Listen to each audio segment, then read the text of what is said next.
안녕하십니까, 이진우입니다.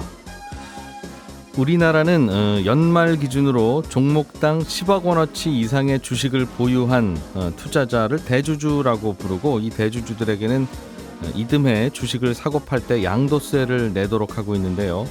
정부가 이렇게 대주주 여부를 결정하는 기준을 종목당 10억 원에서 50억 원으로 완화하는 카드를 꺼낼 거라는 보도가 있었습니다.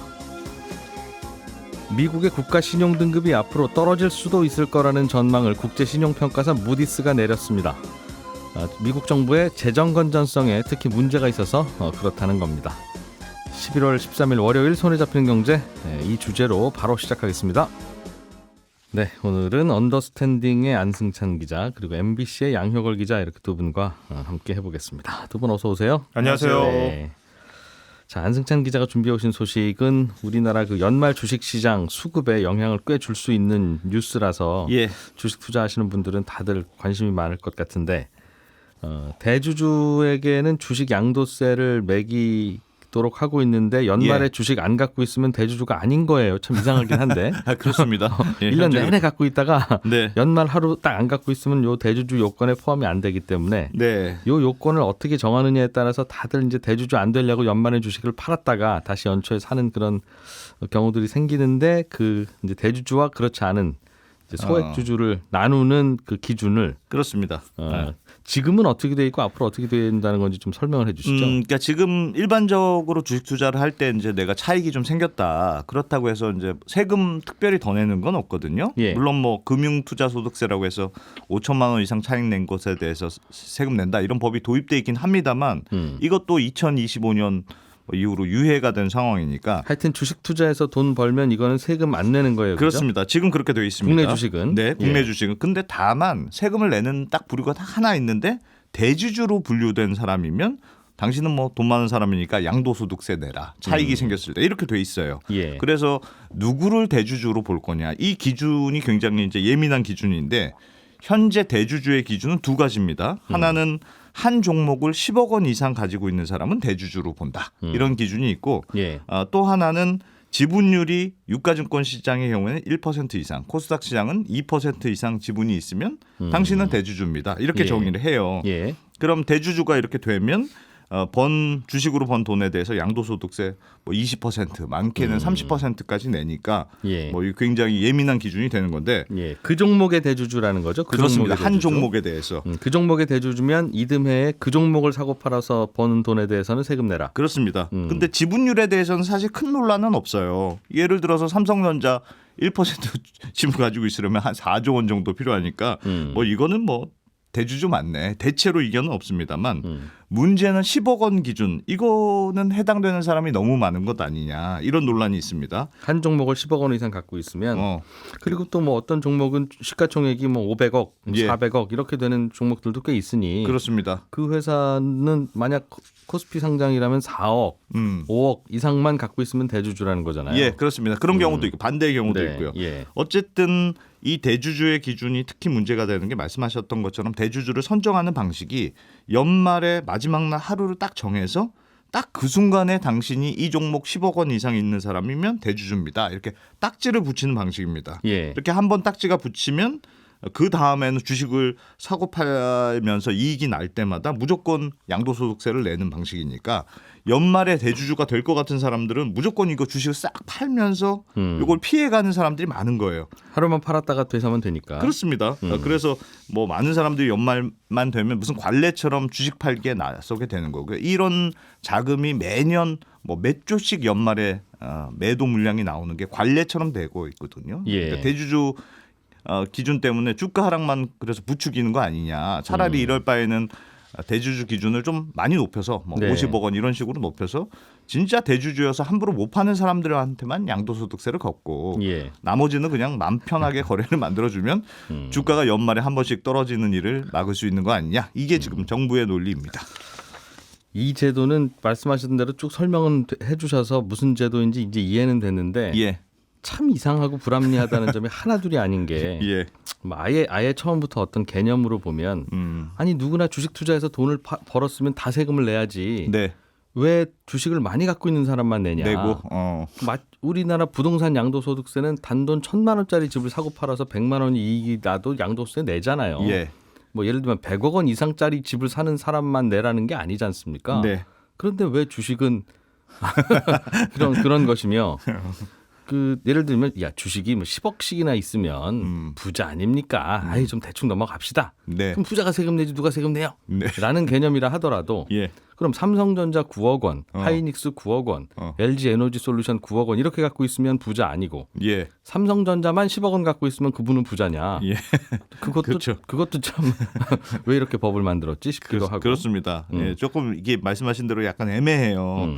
그래서 사실은 그 동안에 보면 말씀하신 대로 다 걷고 싶은 거는 생각인 것 같은데 처음에 일단 다 걷으면 부담 있고 저항이 있을 것 같으니까 어느 선을 긋는다고 그은 것 같고 그래서 이게 2000년에 처음에 이 대주주 양도소득세가 도입이 됐는데 처음에는 100억 원 기준으로 설정을 해놨습니다. 네. 근데 100억 원을 하니까 너무 소수인 것 같으니까 그 다음부터 50억 원, 25억 원, 10억 원 이런 식으로 그동안 계속 낮춰가면서 국민들 모두가 이제는 예, 그렇습니다. 단돈 10만 원을 주식 투자해서 벌었더라도 네. 그것도 세금 냅시다라는 컨셉으로 바꾸려고 했었던 건데 예, 조금 대상을 넓히는 컨셉으로 바꾸려고 했던 건데 지금 윤석열 정부는 취임 처음부터 대주주 기준을 100억 원으로 다시 돌려놓겠다. 이게 공약 사항이었거든요. 예. 사실은 지금도 뭐 좀 세수가 굉장히 부족한 상황인데도 불구하고 어쨌든 대주주 기준을 하겠다는 기조가 뭐 분명했기 때문에 이거에 대해서는 상당한 의지가 있었다고 볼 수 있고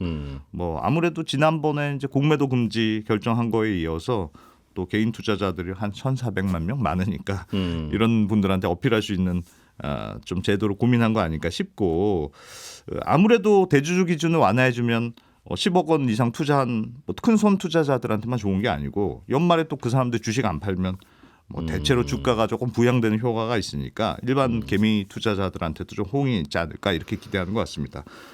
그렇다고 해서 10억 원 기준을 한꺼번에 100억 원으로 올리면 또 너무 많이 올리나 싶으니까 중간쯤인 한 50억 50억 정도. 예, 이 정도로 추진되고 있는 상황입니다. 그럼 이 대주주 기준을 그 10억 원에서 예. 50억 원으로 올리면 이제 연말에 특정 종목을 50억 원 어치 이상만 갖고 있지만 않으면 그렇습니다. 이 재앙을 피해갈 수 있으니 그렇습니다. 예전에는 그 어떤 특정 종목을 12억 원 갖고 있는 분은 2억 원어치는 얼른 팔았어야 되는데 였는데 이제 그 고민을 50억 원어치 이상 갖고 있는 분들만 하면 되니까 예. 훨씬 더 연말에 이런 혼란과 고민이 좀 적어질 것이다. 예. 그 덕분에 매물도 좀 적게 나올 것이다 그 말이군요. 네. 이게 항상 저는 이 뭐 세금 내고 안 내고는 좀 더 다른 토론이 필요한 거니까 그건 별도로 치더라도 예. 연말 하루를 딱 호루라기를 불어서 이때 주식을 많이 갖고 있으면 대주주야. 이거는 1년 내내 내가 주식을 언제 어떻게 갖고 있는지 이미 다 전산으로 있으니까 네, 네. 연평균으로 얼마를 갖고 있으면 대주주라고 하든가. 근데 그렇게 하면 오히려 납득하기가 쉬운데 예. 그게 그러니까 이제 하루만 팔겠다는 이게 계속 나오는 거 아니겠습니까? 그렇습니다. 어쨌든 이거를 다시 10억 원을 50억 원으로 한도를 높이면 이거는 법을 바꿔야 되는 거 아닌가요? 요즘에는 뭐 좀 하겠다고 하면 국회에서 통과가 안 돼서 이제 발표만 하고 안 되는 경우들이 꽤 있어서. 네, 뭐 정부에서도 원칙적으로는 하여튼 야당하고 협의하겠다는 입장이긴 한데 요 대주주 요건은 사실 시행령만 고치면 되거든요. 그래서 국회를 반드시 통과할 필요는 없습니다. 그래서 대통령실에서 게다가 이 내용을 지금 주도하고 있는 것으로 보여서 법 개정 없이 뭐 연내에도 바로 하려면 시행령 개정할 수 있다 이런 분위기이고요. 그래서 예. 뭐 빠르면 당장 이번 연말부터 대주주 기준 완화를 적용한다. 뭐 이렇게 지금 보도들은 나오고 있습니다. 예. 이것 그리고 대주주 여부를 계산할 때 네. 나 혼자 10억 원어치 이상 갖고 있으면 안 돼. 이게 아니라 예. 당신은 5천만 원어치가 있더라도 네. 당신의 장인어른이 3억 원, 뭐 예를 들면 시아버지가 5억 예, 원, 예. 뭐 이렇게 있으면 예. 하여튼 그게 다 가족 합산해서 10억 넘으면 대주주라고 분류하는 기준도 있었잖아요. 그렇습니다. 그게 진짜 황당했는데 예. 그 전에는 말씀하셨던 대로 본인뿐 아니라 직계 존비속 주식 보유까지 다 합산해서 계산하는 방식이거든요. 그러니까 예. 내가 가지고 있는 주식에다가 뭐 남편이나 아내, 뭐 여기다 부모님, 할아버지, 할머니, 자녀, 사위, 며느리, 손자 손녀 전부 다 합쳐서 한 종목에 10억 원이 넘으면 대주주 이렇게 계산하는 방식이었습니다. 예. 특히 여기는 뭐 배우자 계산할 때 사실혼도 배우자로 친다. 이렇게 돼 있어서 이게 무슨 연자제도 아니고 너무 심하다 이런 지적들이 있어서 작년에 이 기준을 바꿨어요. 그래서 혼자만 10억 원 기준으로 계산한 방식으로. 요거는 작년에 바꿨고. 작년에 바꿨습니다. 그래서 이것만으로도 사실 대주주 기준이 꽤 완화가 된 거예요. 왜냐하면 뭐 나눠 가져면 한 명당 10억 원씩 다 갖고 있어도 양도소득세 안 내니까. 근데 이번에 여기다 이제 기준까지 올라가게 되면 대주주 기준 실질적으로 좀 더 완화가 되는 효과가 있다고 볼 수 있고 다만 대주주 말고 최대주주 가장 지분이 많은 사람 요 최대주주에 대해서는 여전히 가족합산 제도가 유지되고 있거든요. 최대주주에 대해서는 기존의 직계존비속 다 합치고 여기다가 혼외 출생자 또 혼외 출생자의 생부 생모까지 다 합산해서 주식 지분을 계산합니다. 이건 안 바뀌었습니까? 이건 안 바뀌었습니다. 이게 워낙 대기업 오너 일가가 이런 식으로 지분 나눠 가지고 있는 경우가 많아서 최대 주주는 양도세 회피하는 여지를 주면 안 된다. 뭐 이런 취지가 들어가 있는 것 같고 하나만 딱 더 말씀드리면 대주주로 계산할 때 보통주하고 우선주를 합산해서 또 계산합니다. 보통 우선주는 뭐 보통주하고 비슷하게 움직이긴 합니다만 종목 코드도 다르고 완전히 다른 종목으로 처리가 일반적으로 되잖아요. 그래서 나 이거 몰랐다 해서 세금 낸 분들이 꽤 많고 삼성전자 우선주 9억 원, 삼성전자 본주 9억 원 갖고 있는데 양도세 내라고 편지 왔다. 그렇습니다. 그래서 이거 사실은 소송도 많이 제기가 됐는데 판례들을 보니까 일단 소득세법에 대주주 판정할 때 우선주를 빼고 생각한다는 문구가 없다. 이게 가장 큰 요인이고 우선주는 뺀다는 문구가 없다. 그렇습니다. 종목 코드도 다른데. 그렇습니다. 그래서 우선주도 넣어서 계산한다 이런 입장이고 또 자꾸 예외를 인정하면 변칙증여할 가능성이 있다.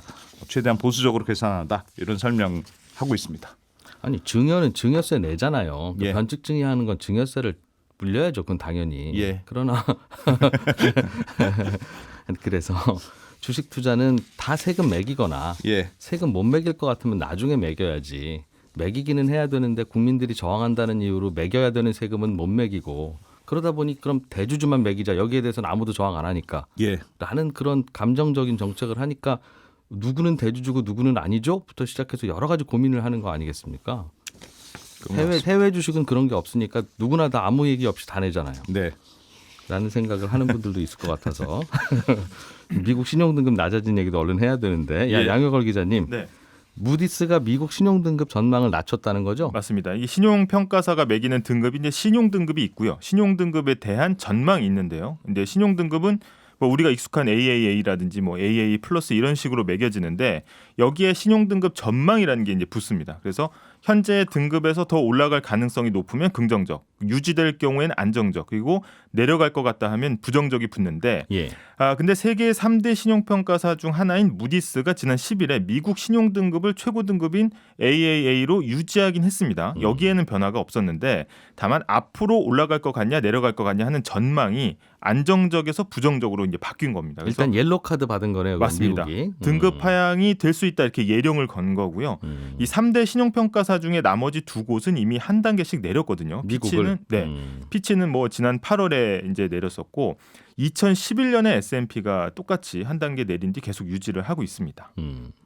이번에 무디스가 미국 이러다가는 신용등급 내려갈지도 몰라 경고야라고 한 이유가 뭐예요? 일단 미국의 재정 건전성 때문입니다. 그러니까 정부 살림을 제대로 못하고 있다 이렇게 보고 있는 건데 신용평가 보고서를 보면요. 금리가 이제 계속 높게 유지되고 있기 때문에 정부가 쓰는 돈을 줄이거나 아니면 세금을 더 걷거나 해야 되는데 미국 정부가 아무 조치도 하지 않고 있다는 거고요. 이게 미국의 재정 적자가 줄어들 기미를 보이지 않는데 정부마저도 이렇게 그냥 손 놓고 있다. 그래서 사실 무디스가 움직이는 건 의미가 좀 있습니다. 1917년에 국가 신용등급을 매겨온 이후에 미국 신용등급을 최고 수준에서 건드리지 않았거든요. 그러니까 100년 동안 한 번도 내린 적이 없었는데 이번에 내리게 되면 만약에 한 세기 만에 내려가는 거고 이런 경고장을 날릴 정도로 지금 미국 부채 문제가 심각하다. 이걸 이제 보여준다고 할 수 있겠습니다. 미국 정부의 부채. 근데 이게 뭐 최근에 빠르게 늘긴 했습니다만 어제 오는 일도 아니고. 그래서 그리고 전 세계에서 미국은 오로지 달러를 프린트해서 쓸 수 있는 유일한 나라여서 맞습니다. 한국 빚 좀 조심해 저러다가 너희 다시 IMF 간다? 그럼 말이 되는데 미국 정부 좀 조심하세요. 저러다 돈 떨어집니다라고 하면 참 걱정도 팔자십니다. 예. 라는 반응이 나올 수 있는 구조적인 또 차이도 있어서 맞습니다. 어제 오늘 일은 아닌데 그래도 심각하다 그 말이겠죠. 네, 이게 무디스도 사실 그런 경우를 계속 감안해서 유지를 하고 있었던 건데요. 이번에는 정말 좀 다르다는 거고요. 굉장히 이 수치를 보면 좀 충격적입니다. 그러니까 미국의 2023년 회계년도, 그러니까 미국 정부 회계 단위는 이제 10월부터 시작하기 때문에 2022년 10월부터 2023년 9월까지 쓴 걸 보면 재정 적자가 우리 돈으로 2,200조 원이 넘었습니다. 새로 쌓인 게. 그리고 우리가 이제 미국이 국방 예산을 한 해 1,000조 원 넘게 쓴다고 해서 뭐 천조국이라고 이제 부르는데 예. 재정 적자만 2,000조국이라는 이야기고 예. 이게 또 급증하고 있고 얼마나 늘은 거예요? 보통 1년 사이에 그럼 전체적인 부채 잔액이 얼마나 늘어나는 겁니까? 거의 미국이? 지금 그러니까 재정 적자가 한 2,000조 원이 늘어난 거죠. 더 쌓인 거죠. 그래서 나라 빚이. 그래서 지금까지 쌓인 나라 빚을 통틀어 봤더니 33조 달러인데 예, 우리 돈으로 4경 3천조 원 정도 됩니다. 그래서 이게 빠른 속도로 늘고 있고 지금 쌓인 것만 해도 임계점을 넘었다. 그래서 이제 무디스는 더 이상은 이 미국의 어떤 아까 말씀하신 이제 프리미엄이 버틸 수 있는 그거 다 봐주고 다 나서 반영해도 나도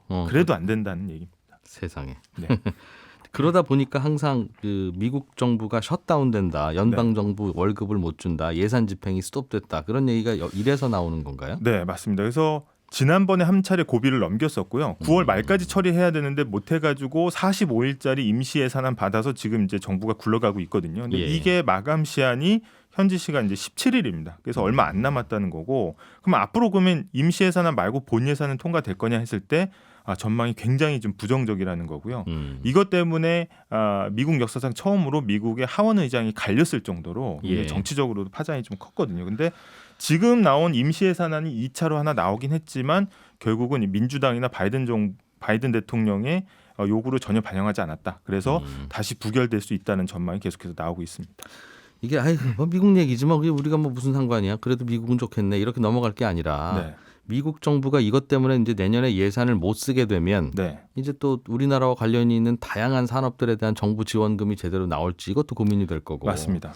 이것 때문에 미국의 뭔가가 흔들흔들하면 또 우리나라는 파장이 더 크잖아요. 맞습니다. 만약에 우리나라가 이제 미국보다 신용등급이 높다면 걱정 안 해도 되는데 예. 이게 신용등급에 미국이 한 단계 떨어진다는 거는 그 밑으로 계속 연쇄적으로 효과가 나타난다는 거거든요. 그래서 예. 실제로 이제 미국 국채의 어떤 금리가 더 이제 치솟을 수 있다 이런 이야기가 나오고 있고. 안 그래도 고금리가 걱정인데. 네. 그렇게 되면 우리나라를 포함한 미국 신용등급상 아래 있는 나라들은 더 자금 조달이 어려워지는 거 아니냐. 게다가 직접적으로는 이제 증시에도 바로 영향을 미치게 됩니다. 좋은 소식 아니고 이것 때문에 또 흔들흔들할 수도 있다는 얘기네요. 그죠? 맞습니다. 네. 그렇게 좀 아껴 쓰지라는 생각도 들기도 하는데 또 그동안 미국 정부가 돈 펑펑 쓴 그 대가로 또 우리도 또 좀 먹고 살았던 게 있어서. 네. 자, 양효걸 기자, 안승찬 기자였고요. 저희는 광고 잠깐 듣고 친절한 경제로 이어가겠습니다. 네, 오늘은 여러 청취자들께서 공매도에 대한 질문들을 보내주셔서 저희가 좀 모아서 답을 좀 보내드려 보려고 합니다. 일단 A가 B에게 주식을 빌려주면 B도 그 주식을 갖고 있는 거가 되고 원래 주인인 A도 그 주식을 갖고 있는 셈이니까 주식 숫자가 갑자기 하나 늘어나는 거 아닌가 하는 생각이 든다. 어떻게 된 일입니까? 이런 질문을 주셨는데요. A가 갖고 있는 주식을 B가 빌려가서 팔면 A는 원래 내 주식이고 나는 그냥 빌려줬을 뿐이니까 이건 여전히 내 주식이겠지라고 생각하고 있겠지만 사실은 빌려준 주식은 내 손을 떠난 주식입니다. 그러니까 주식을 빌려주는 건 주식을 파는 거하고도 똑같은 상황이 되는 거고요. 그럼 나는 주식을 빌려주고 나면 그 주식을 팔지도 못하고 거기서 나오는 배당도 못 받고 주총 의결권도 없어지는 거냐? 물리적으로는 주식을 다른 사람에게 빌려주는 건 그렇게 주식을 판 것과 똑같기 때문에 내 주식이지만 팔 수도 없고 배당도 못 받고 의결권도 없어지는 게 맞습니다. 하지만 야, 나는 주식을 빌려줬을 뿐이지 판 게 아닌데 이렇게 아주 가져가 버리면 나는 어떻게 하냐, 말이 안 되지 않냐, 그런 항의가 당연히 있을 수 있기 때문에 실제로는 주식의 원래 주인이 주식을 언제든 팔 수도 있고 배당도 받을 수 있고 주총장에도 갈 수 있도록 해놨습니다. 어떻게 주식은 하나인데 원래 주인도 주인 행세를 다 할 수 있고 빌려간 사람도 주인처럼 하고 싶은 걸 다 할 수 있냐? 일단 주식을 빌려간 상태에서 배당이 나오거나 주총장에 오시라는 초대장이 나오면 그건 주식을 빌려간 사람 집으로 배달은 되지만 그렇게 되면 증권사에서 주식 빌려간 분한테 전화를 해서요. 안녕하세요 선생님, 저희 그 무슨 증권사인데요. 주식 이번에 빌려가셨죠. 그 빌려가신 주식에 아마 배당이 주당 500원씩 나왔을 건데요. 그건 원래 주인이 받으셔야 되는 배당이니까 저희가 그 돈 빼서 원래 주인 계좌로 넣을게요. 불만 없으시죠? 이제 이렇게 중간에서 증권사가 심부름을 해줍니다. 그런데 주총 의결권은 빌려간 사람 앞으로 나오기 때문에 본인이 직접 주총장에 가서 기념품이라도 받으려고 하면 주주 명부가 결정되는 기준일 이전에 주식 빌려준 거를 다시 갚으라고 하셔야 됩니다. 안 그러면 내 주식이지만 다른 사람이 빌려간 주식은 그 빌려간 다른 사람 앞으로 주총 초대장이 나옵니다. 그래서 외국인들도 공매도용으로 주식을 잔뜩 빌려갔더라도 연말쯤이 되면 주총 초대장 이것 때문에 대부분 빌려간 주식을 원래 주식 주인에게 다시 상환하는 경우가 많습니다. 그럼 내가 주식을 빌려는 줬지만 그 주식을 갑자기 팔고 싶으면 어떻게 하냐? 이론적으로는 내 주식을 빌려간 그 사람에게 주식 당장 가져와 이렇게 해서 그 주식을 팔아야 되지만 이게 1초 만에 주식을 돌려받을 방법은 없잖아요. 그 경우에는 거래하는 증권사가 갖고 있는 그 똑같은 주식의 보유분 주식, 그러니까 회사 보유분 주식을 일단 그 고객한테 급하게 빌려드려서 팔도록 하시고 나중에 그 원래 주식 빌려간 고객이 기한이 돼서 주식을 돌려주면 그 주식을 다시 증권사 금고로 갖고 옵니다. 그래서 증권사들은 고객들에게 이렇게 공매도를 할 수 있도록 서비스를 하려면 그 똑같은 종목 주식을 예비용으로 좀 갖고 있어야 되는 겁니다. 그래야 고객이 팔겠다고 할 때 급히 빌려드려서 팔 수 있게 할 수 있는 거겠죠. 예, 저는 내일 아침 8시 30분에 다시 찾아오겠습니다. 이진우였고요. 함께해 주신 여러분 고맙습니다.